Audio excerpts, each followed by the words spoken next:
میگویم روحی و ارواح العالمین لهم الفدا و اللعن الدائم علی اعدائهم اجمعین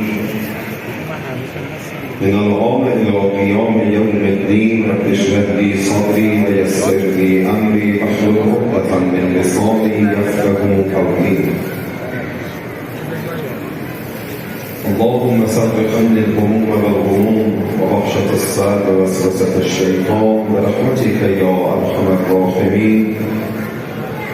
محضر نورانی امام هادی علیه السلام، امام عسکری علیه السلام، والده ماجد امام عصر علیه السلام، صلواتی هدیه بفرمایید.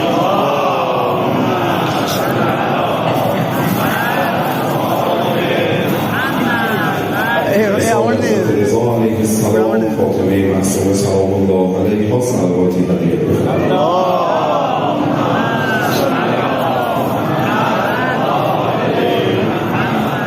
همه گذشتگان و همکاران، پدر و مادر و اجداد و اساتید، بدوارثان و بیوارثان، هر کسی که یا حسین گفته و ارواح سرور سینه تراب روح بلند و ملکوتی آیتون داخل از ما بروز شدید، شهدای تازه تفحص شده‌ای که هم برای دفاع مقدس، هم برای دفاع از حرم زینب کبری سلام الله علیها خانتمان به شهادت رسیدن شهید اسکندری و سایر شهدا بهره‌مند و متنعم باشند از این محفل نورانی با ذکر صلوات بر محمد و آل محمد.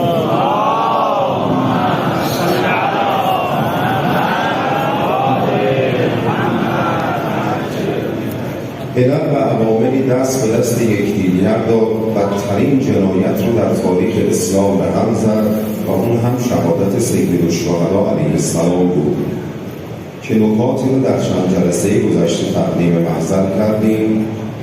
علل و عواملی که منجر به این رخداد شد لازم است به این علل و عوامل پرداخته بشه و توجه بشه. سید الشهدا علیه السلام زمانی بودند که اوج ادبار مردم به اهل البیت علیهم السلام صورت گرفت و کسانی که در کربلا حضور پیدا کردند نتوانستند از امتحانات سربلند خارج بشن، کسانی که ابی عبدالله علیه السلام رو کمک نکردند. از بیان نورانی امیرالمؤمنین علی علیه السلام در کتاب گرانسنگ قرر تقدیم می‌کنم که سلوک در مسیر اهل البیت علیهم السلام، بودن در جبهه امام حسین علیه السلام، بودن زیر خیمه ولایت به این راحتی امکان پذیر نیست. در مقابل به راحتی امکان پذیره، هیچ صعوبت و سختی نداره، چون فریب هست، نیرنگ هست، سفره‌های پرزرق و برق هست، اما از این طرف نه، صراحت در گفتار و لهجه هست، شفافیت هست. امیرالمؤمنین علی علیه السلام فرمودند معاویه سیاستمدارتر از من نیست، اما اون در کارش دغل و نیرنگ و فریبه، من علی نیرنگ در کارم نیست. به صراحت ابی عبدالله علیه السلام در شب عاشورا فرمودند هر کی بماند کشته میشه. به صراحت وجود مقدس ابی عبدالله علیه السلام در خروجشون از مکه خطبه‌ای که ایراد فرمودند 10-11 نکته اول خطبه، 5 نکته در ذیل خطبه که من اسمشو گذاشتم سند چشمانداز حسینی. هر کی میخواد با کاروان ابی عبدالله علیه السلام حرکت بکنه باطلا محجته موطنا علی لقاء الله نفسه فلیرحم، 5 مورده که در ذیل خطبه مطرحه.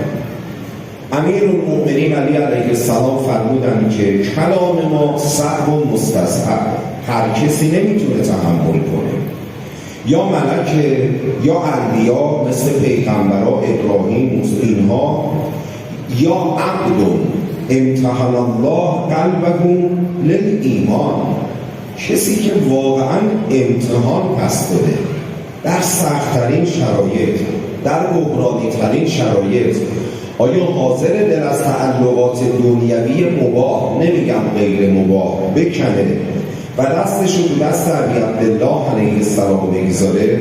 میتونه در جبهه ولی خدا طاقت بیاره؟ عبد امتحن الله قلبه للایمان. منطق اهل بیت علیهم السلام رو من با 3 مطلب تقدیم میکنم. 1. صراحت و شفافیت. به صراحت طلحه که باشه، زبیر که باشه، کار شخصی داری شمع رو خاموش میکنن، این مال بیت الماله، تعارف هم ندارن. شأنیت این جایگاه هایی رو که از من علی میطلب میکنید و ندارید، لذا بهتون نمیدم. به یک جوان ممکنه فرمانده یه لشکر رو خاتم الانبیا بده، اما به دیگران نداد. 2. نمود فریب و نیرنگ در منطق اهل بیت علیهم السلام وعده و وعید بی ربط و بی جان نیست. اهل این نیستن که به هر قیمتی بخوان جبهه خودشون رو شلوغ نگه دارن. نه، به صراحت و شفافیت با مردم حرف میزنن، خطبه ایراد میکنن. امام حسین علیه السلام در این مسیر مکرر مطالب رو بیان فرمودن با صراحت در گفتار و لهجه. و 3. نکته، تلاش برای آگاه نمودن مردم، در حالی که در جبهه دشمن این تلاش برای آگاه کردن مردم نیست، با ایجاد شبهه، با القاء شبهه کار رو به جایی میرسونن که بخوان ولی خدا رو از دید مردم بندازن یا اینقدر تنزل بدن در حد یک انسان معمولی، شبهه‌ای که بعد از خاتم الانبیا انجام دادن. خانه زهرا رو در حد یک خانه معمولی، خود حضرت رو در حد یک زن معمولی، امیرالمؤمنین رو به همین صورت با ایجاد شبهه، القاء شبهه و اگر مقابله درست نشه و اگر خط و جهت درست نباشه کار به اینجا میرسه سر علی عبدالله رو بالا نیزه میکنن که علم یکون شیئا مذکورا. قرآن میخونه سنگ میزنن. دیدید تصویر شهید اسکندری رو سرش رو بریدن، رو نیزه زدن، پرچم لا اله الا الله داعشیان بالا سر بود، اسم پیغمبرم رو اون پرچم بود. با این سر شروع کردن تو ماشین بازی کردن. یه انسان، حالا ببینید ما اینو میبینیم چقدر متأثر میشیم از عمق وجودمون. سخته. شما میشنوید، منم عرض میکنم زمانشم تو همین ده هست. فکر نکنید اینجوری بگم بهتره، با سر علی عبدالله اینجوری نکردن. زن یزید دادش در اومد جلو و گفت تو نفس المحمومه مرحوم این نجس رو از این سر دور کن. به حال مرحوم مجلسی جلد 17، مقتل خوارزمی جلد 1، خطاب به ولی حاکم مدینه. امام حسین با صراحت، شفافیت، بدون فریب و نیرنگ و در جهت آگاهی مردم، چقدر زیبا و محکم، انا اهل بیت النبوة. ما کی هستیم؟ طرف مقابل کیه؟ و معدن الرساله و مختلف الملائکه، بنا فتح الله و بنا، همه چیز رو خدا به ما واگذار کرده. واسطه در قوس نزول حضرات معصومین علیهم السلام، واسطه در قوس صعود حضرات معصومین علیهم السلام، همه چیز دست ایناست. و یزید، من حسین اینم، انا اهل بیت النبوة و معدن الرساله و مختلف الملائکه، بنا فتح الله و بنا، همه چیز رو خدا به ما واگذار کرده. من این عقبه رو دارم. اما یزید کیه؟ با کی دست بیعت دادی؟ و یزید شارب الخمر، یزید رو کاملا حضرت معرفی میکنن. حریت هم دارن، شفافیت دارن، شجاعت دارن، کاملا در کلامشون واضح طرف مقابل رو میگن. اما مردم اینها رو دیدن و شنیدن، انقدر بساوت و شقاوت بر قلبشون عارض شد، اینها رو دیدن و یقین پیدا کردن، باور درونشون هم بود، اما در فعل صادری از اونها مؤثر واقع نشد. امام حسین علیه السلام فرزدق فرمود از کوفه چه خبر؟ امروز دور تو حرم کلام حضرت رو خوندم. به حضرت عرض کرد آقا کوفه دلا به سمت شماست، اما شمشیرها بر علیه. حضرت فرمودن لله الامر، الامر لله، ولی فرمودن لله الامر، بدون شک و تردید همه چیز در ید قدرت الهیه. اگر اونی که ما دوست داریم شد، حمد الهی رو به جا میاریم، و اگر اونی که ما دوست داریم نشد، باز راضی هستیم به اونی که خدا برامون مقدر کرده. ما اهل بیت نبوتیم، این چه؟ اما یزید شارب الخمر، قاتل نفس محترمه، علنی مرتکب فحشا و فساد میشه و مثلی لا یبایع مثله، مثل من حسین دست بیعت تو دست یزید نمیذارم که اون میخواد رزق من رو تامین کنه، بیاد دور تا رو بیاد بگیره، هر بلایی میخواد سر من بیاره. اگه من میگم رزقم دست خداست، چیزی تو دلم نیست فردا در راحتی به سر میبرم یا در سختی به سر میبرم. کلام حضرت فهو لا یبالی علی ما اصبح من الدنیا علی عسر ام یسر، براش فرقی نمیکنه. من حسین اینم، یزیدم اینه.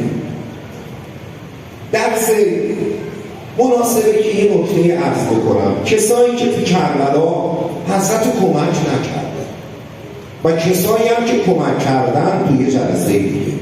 کسایی که کمک نکردن سه قسمن. یک، آدمایی که تو صف دشمنن، تکلیف آدم با اینا میدونه چیه، شمشیر میکشه شمشیر میکشی. آدمایی که تو صف دشمنن، من تو این ستا میگم با صد رحمت به اینا، تو صف دشمنن آدم تکلیفشو با اینا میدونه چیه، شمشیر میزنن شمشیر میزنیم. این یک. دوم، کسایی که نرفتن تو صف دشمن اما بی تفاوت نشستن، حتی حضرت و نصیحت هم کردن، فکر کردن بشینن تصویر ازشون بگیرن ثوابش بیشتره تا این که برن کنار ابی عبدالله علیه السلام. من در تاریخ حالات شخصی رو خوندم، چون حالا به جهت اینکه موقعیتی داره مردم سر قبرشون میرن، من این نکته تاریخی نمیگم، اما مسلمه ایشون از عباد و زهاد زمان خودش بود و در زمان ابی عبدالله علیه السلام زبان باز نمیکرد مگر به ذکر، فقط کار ذکر بود. در ضروری ترین موارد هم فقط ذکر میگفت، با ذکر و قرآن جواب میداد. از عباد و زهاد زمان خودش بود. خیلی هم سر قبرشون میرن. خبر دادن که ابی عبدالله علیه السلام رو تو کربلا به شهادت رسوندن.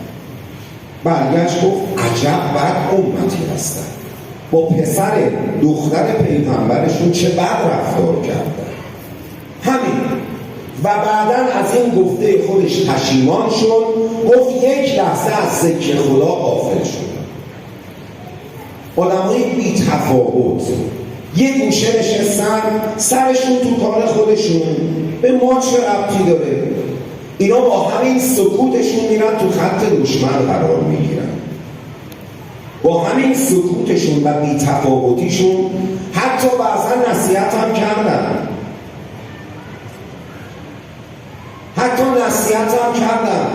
حسین صلاح نیست بدی، یا یعنی شما بهتر از ابی عبدالله تشخیص میدی؟ یعنی دیدتون از ابی عبدالله علیه السلام بالاتره؟ اگر شما جلو پاتون رو میبینید او از بام داره به زمین نگاه میکنه. امام حسین کتاب لحوف سید ابن طاووس اعلی الله مقامه الشریف هم بیان کردن، در کتاب ها اومده حدیث تحت عنوان حدیث مشیت به ابی عبدالله گفتن آقا نرید، فرمود از جدم رسیده حسین ان الله شاء ان یراک قتیلا، آقا زن و بچه رو با خودتون نبرید. فرمود باز تکلیفه، از جدم رسیده ان الله شاء ان یراهن سوایا، خدا میخواد زن و بچه منو به اسارت ببینه. هیچ کسایی هم بی تفاوت. سوم، کسایی که اومدن اما دیر اومدن. چرا ما امام حسین میگه بیا کمک کن، واقعا هم قصدش کمک بود، رفت و برگشت، اما دیر اومد. زمانی رسید که دیگه سر بالا نیزه شده. توابین خیلی بیشتر بودن از شهدای کربلا، دیر اومدن، دیر تصمیم گرفتن، به موقع باید تصمیم گرفت و الا از این قافله آدم عقب میمونه. اینم دسته سوم. یک گروه دیگه من اینا رو اسمشون رو میذارم کسانی که مبتلا به تردید شدن. خیلی آدم وقتی اینا رو میبینه هرس میخوره، از وجودش انسان برای امام حسین میسوده. با کیا طرف بوده؟ با چه کسایی طرف بوده؟ مترددین، مردد، دیدن غربت رو دیدن، مظلومیت رو دیدن، اما باز دست برداشتن. دو سه نمونه رو عرض بکنم. هرثمة ابن سلیم یا هرثمة ابن ابی مسلم تو تاریخ طبری هر دو رو گفته. از یاران امیرالمؤمنین تو صفین بوده، شو آدم قدری بوده و دید مطلبی رو که شب دوم عرض کردم. در صفین امیرالمؤمنین از مرکبش پیاده شد در مسیر برگشت تو کربلا، همونجا که فرمود ذات و کربل و بلا، کنار یه درخت 2 رکعت نماز خون، خاک و برداشت گویی عجب خاکیه، به زودی روی تو عده‌ای به شهادت میرسن که داخل بهشت میشن به غیر حسابه. هاهنا هاهنا هاهنا، اینا رو این شخص از امیرالمؤمنین در مراجعت از صفین شنید. با هول دارن قدم میزنن. یه وقت نگاهش افتاد به این درخت، عجب این درخت چقدر بر من آشناست. یادش افتاد نماز خوندن امیرالمؤمنین و کلام امیرالمؤمنین رو. همه هرثمه با هول صبح عاشورا از لشکر عمر صد فاصله گرفت. هول اومد به سمت لشکر ابی عبدالله، اما هرثمه اومد و دور شد، از ابی عبدالله فاصله گرفت. هول استقامت کرد، هول ایستادگی کرد، اما اون به بهانه این که من گرفتارم، حتی ابی عبدالله مجدد او رو دعوت کرد بیا کمک من بکن، بهانه گرفت که من عیالوارم و به فکر زن و بچه‌ام هستم. اینا از اون دشمنا بدترن. دوم، ضحاک بن عبدالله مشرفی یا مشرقی، هر دو هست. این هم عجیب آدمیه. دید جالبه بدونیم بعضی از این آدم‌ها که با تردید میان تو جبهه امام حسین، اینا به زعم خودشون برای روز مبادا یک چیزی کنار گذاشتن و ابی عبدالله ملحق شد به شرط میذاره حسین اگر دیدم داری پیروز میشی هستم باد، اگه دیدم داری شکست میخوریم آقا به نظرتون نباید اینا رو نگرداشت نخیر بسو برم، این ریزش هاست که رویش ها خودشو نشون میده، بسا هرثمه بره، بسا ضحاک بن عبدالله مشرفی بره، اینا بره. عبدالله بن حسن خودشو نشون میده. عبدالله بن حسن با فردا روزشو میخونم براتون، با چکمه به بدن حضرت میزدن، یه شعار میداد والله لا افاضل با هم. یا آقازاده 9، 10، 11 ساله تو تاریخ سن مبارکشون گفتن. چه نکات نابی هست تو این جریان کربلا و اتفاقات کربلا. ضحاک ملحق شد، اما ظهر عاشورا ابی عبدالله رو دید. حتی باز بی‌معرفتی این آدم رو ببینید، حضرت به او تکبیر براش گفته، تشویقش کرده، برای امام حسین جنگی، اما ظهر که شد گفت آقا دارم میرم. آقا فرمود چجوری میخوای از این معرکه فرار کنی؟ گفت یه اسب تو خیمم برای این لحظه مخفی کردم که اگه دیدم تو داری شکست میخوری سوار بر مرکب شد. حسین رو دید، تنهایی حضرت رو دید، گریه و ناله بچه ها رو دید، اما که علم یکم شیطان هست. نفر بعدی مسروق ابن وائل.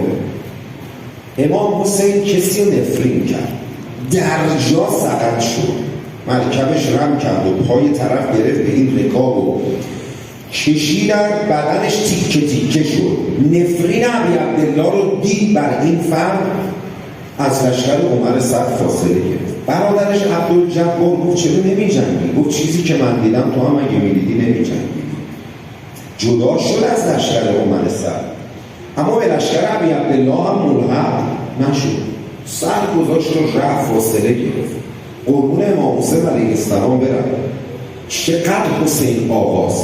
بعضیا که کمک نکردن ابی عبدالله رو، امام حسین فرمود حالا من شما رو کمک میکنم، میخوای منو یاری نکنی؟ نکن، ولی اینقدر از کربلا دور شو که صدای قربت من به گوشت نرسه، چون اگه صدای منو بشنوی و کمکم نکنی جهنمی میشی. من از این بیان استفاده میکنم، حتی حضرت انگار تکلیفم برداشته از اینو، میخواد برید چه یارایی داره ابی عبدالله علیه السلام؟ چه یارایی داره؟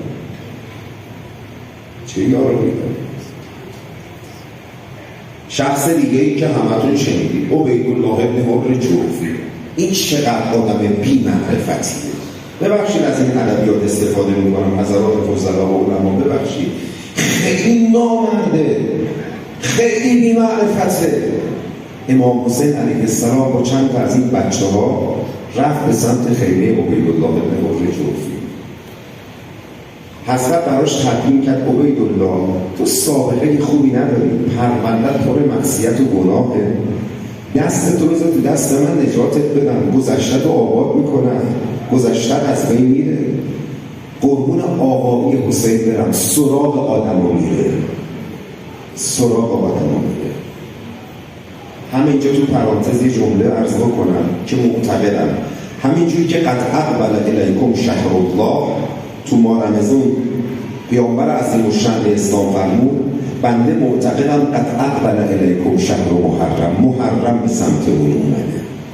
مددلیل علی ذالک، صاحب محرم اسمش سفینه نجاته که خاتم الانبیا فرمود کشتی نجات به سمت کسی میره که داره غرق میشه. حسین به سمت ما اومده، ابی عبدالله به سمت ما اومده. قد اقبل الیکم شهر محرم. عبیدالله بهانه کرد، تازه بی معرفتی. ببینید چقدر با آخر حسین که نیازی به کمک تو نداره، بدبخت. آقا میخواد بگه دست تو دست من بذار تو رو نجاتت بدم. بعضیا میگن آقا تو کربلا حل ناصر نفرموده. بنده عرض میکنم فرموده باشدم که فرموده، هیچ استبعادی نداره. حسین علیه السلام داره اتمام حجت میکنه. حل ناصر ینصرنی، آیا کسی هست منو یاری کنه؟ کسی هست که از حرم من دفاع بکنه؟ هل من ذاب یذب عن حرم الله و حرم رسوله. حسین نیاز نداره ها، من نیاز دارم. ابی عبدالله میخواد بفهم من دستتون رو بذارید تو دست من نجاتتون بدم. حسین گریه کن نمیخواد، من نیاز دارم با گریه. ممنونم که این نعمت اشک و زیارت و محبت رو بهم داده. رفته بود تو دل کوه، تو معبدی برای خودش، دیگه از تاریخ و اینا غافل شده بود. به جایی رسید که حیونا متعرضش نمی شدن. درنده ها و سبا می اومدن کنار معبد این عابد. میگه یه شب دیدم صدا یک قررش شیر میاد، اومدم بیرون دیدم همون شیره که هر شب میاد دور معبد من. یه پلنگ اومد، یه ببر اومد، حیونا اومدن. دیدم امشب حال اینا منقلبه. خوب توجه کردم دیدم این شیره با پنجه هاش خاک و عرض زمین میپاشه و میکنه میپاچه. و توجه کردم دیدم اینا دارن گریه میکنن، سبا و درنده ها دارن گریه میکنن. به مراجعه کردم به کتابام، دیدم اون شب عاشورای ابا عبدالله حسین علیه السلام.